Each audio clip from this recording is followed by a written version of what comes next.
ladies and gentlemen, very good afternoon and welcome to this event. It's really a great honor to be here this evening. We all know about trade, how this trade is happening in and around the world. Trade is not a new phenomenon. Trade was there since ages. Trade was there during the period of Chanakya, trade was there during the period of Akbar, trade was there during the period of Britishers, and trade was existing, and trade is existing today. But the pattern of trade has changed drastically over a period of time.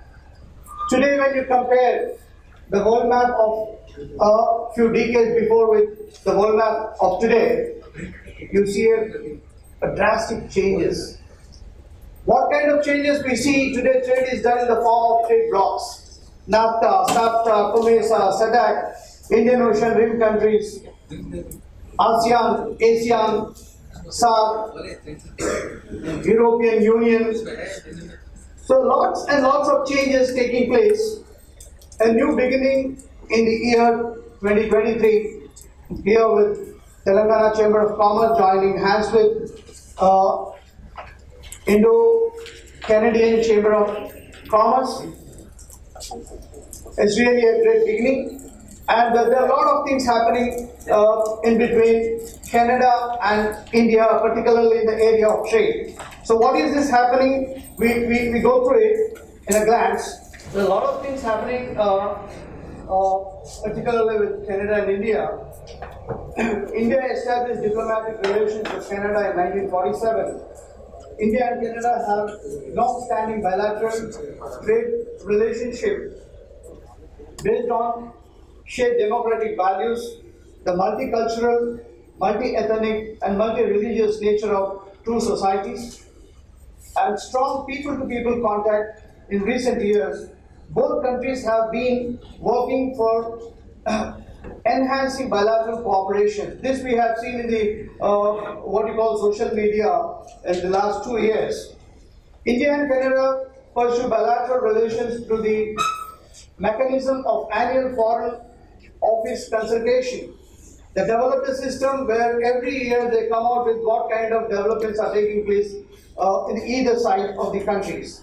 A strategic dialogue, joint working groups on counter-terrorism, science and technology committee, environment forum, energy forum, steering committee on mining and earth sciences, joint working groups on ICT, education, pulses, plant protection, health, agriculture, and SPS, particularly WTO and WTO related issues which are there. India and Canada have signed several agreements. I just go through some of the agreements which are very, very important for the companies in India as well as the companies there. India and Canada have signed agreements including the Air Service Agreement, then Mutual Legal Assistance Treaty, Agreement on Patents, Agreement on Cooperation in Agriculture, Agreement on Science and Technology and Environment Cooperation, the Nuclear Cooperation Agreement, Social Security Agreement.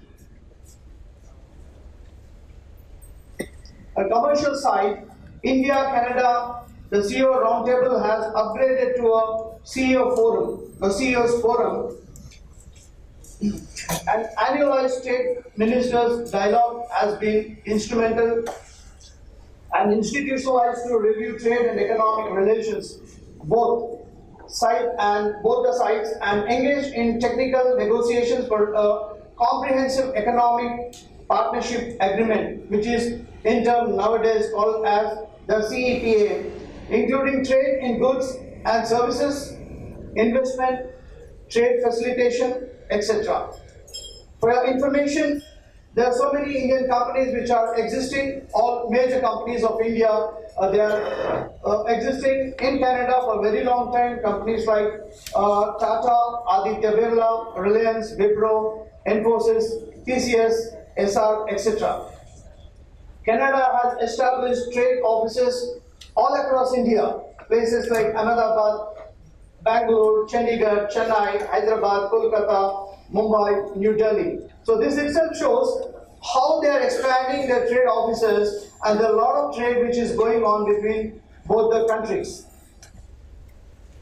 Then similarly, even you can see the Canadian companies here in India, reputed Canadian companies such as Bhagya, SNC, Lavalin, CAE, these are all the companies, they have a major presence in India. And the products which are going from India and coming into India, major items of India's exports are medicines, garments, diamonds, chemicals, gem and jewelry, petroleum oils, metals, seafood, engineering goods, marble and granites, knitted garments, rice, electric equipments, plastic products, etc. These are all going from India, and what is coming from Canada, you also see here. Major items of Canada's export to India are pulses, fertilizers, newsprint, aircraft and aviation equipments, diamonds, copper ore and concentrates, coal, wood pulp, nickel, unworth, aluminium, asbestos, cameras, lumber, ferrous waste, etc. So there is good amount of trade going on between both the countries. Canadian investors are present in Indian banking, insurance and financial service sectors, and also in engineering and consultancy services. Canadian investment in India has targeted telecommunication, environment, energy and mining. Indian investment in Canada has increased steadily in the recent past. In the recent years, especially in the information technology. Here the youth and the industry people need to understand there will be a major shift from US to Canada because of the scale of economics. There's a lot of things going on. A lot of companies there. After pandemic, the fabric of trade has changed drastically. Coming to the software sector, in the recent past, Mr. Bharadwaj will say there is a major shift which is going on in this particular sector into Canada. Then software and natural resource sector is also one area where a lot of investments coming into Canada. Then a bilateral investment promotion agreement is under negotiations. I mean by 2023 end they should sign it. Then according to official data, Canada's exports to India in 2021 was worth nearly 3 billion Canadian dollars, which is 2.21 in US dollar terms, while imports were at nearly 6 billion Canadian dollars, which is 4.42 in US dollar terms. So, without going much into these particular things, there are certain aspects where Canada is really embarking upon. Like in India, Canada corridor remains positive, as Victor Thomas, President and CEO of Canada-India Business Council, said, as India is taking the global stage as President of G20, Canada has a unique opportunity to complete the ETPA in 2023. So this shows that there is a lot of good activities going on, and there is another statement by one of the the concerned ministers have just met 6 times in last year itself. The ministers from here, the Commerce Minister of India, Sri Piyush Goyal ji, and also their minister. So that itself shows there are a lot of things happening between both the countries as far as trade is concerned. Then Canada's Minister of International Trade, Export Promotion, Small Business and Economic Development, Mark Nack, conferred that with Commerce and Industry Minister Piyush Goyal in Nusa Dua in the margins of the G20 in Indonesia. So there is a lot of synergy between both the countries, and because the majority of Indian population who really contributed the economic development of Canada for a very long time.